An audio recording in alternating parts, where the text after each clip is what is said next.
नमस्कार, मैं हिमांशु राजपूत और आप देख रहे हैं भारत एक्सप्रेस डिजिटल।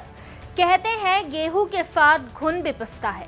यही कहावत इस समय गल्फ देश सऊदी अरब, यूएई, कुवैत और कतर पर बिल्कुल फिट बैठती दिख रही है। जंग भले ही अमेरिका, इजराइल और ईरान के बीच शुरू हुई हो, लेकिन अब इसका सीधा असर पूरी दुनिया पर पड़ने लगा है। इस जंग को अब 29 दिन हो चुके हैं और इन दिनों में सिर्फ जान माल का नुकसान ही नहीं हुआ, बल्कि पूरी दुनिया का स्ट्रेटेजिक बैलेंस भी हिल गया है।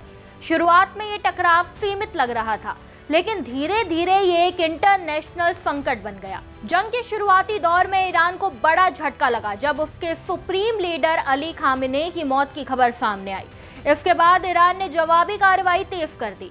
रिपोर्ट्स के मुताबिक ईरान ने 10,872 ड्रोन, 15 क्रूज मिसाइल और 398 बैलिस्टिक मिसाइल दागी। ये आंकड़े सिर्फ संख्या नहीं है, बल्कि इस बात का संकेत है कि जंग किस स्तर तक पहुंच चुकी है। सबसे बड़ा असर अमेरिका सैन्य ठिकानों पर देखने को मिला।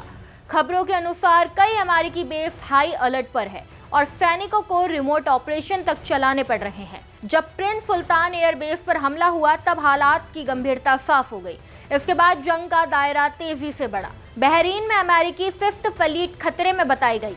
कुवैत में एयरपोर्ट फ्यूल डिपो में आग की खबर आई। इससे साफ हो गया कि ये जंग सिर्फ 3 देशों तक सीमित नहीं रही।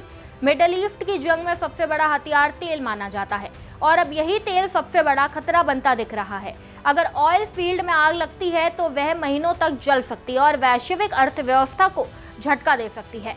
ईरान ने भी साफ संदेश दिया है कि अगर उसके ऊर्जा ठिकानों पर हमला हुआ तो वह भी जवाब देगा। अब हालात ऐसे बन गए हैं कि ये जंग सिर्फ ताकत दिखाने तक सीमित नहीं रही, बल्कि पूरी दुनिया को प्रभावित करने लगी है। अगर इसे जल्द नहीं रोका गया तो इसका असर सिर्फ मिडिल ईस्ट ही नहीं, बल्कि वैश्विक अर्थव्यवस्था और सुरक्षा पर भी पड़ सकता है। अब सबसे बड़ा सवाल यही है, क्या ये जंग कंट्रोल से बाहर जा चुकी है या अभी भी इसे रोका जा सकता है? अपनी राय हमें जरूर बताएं।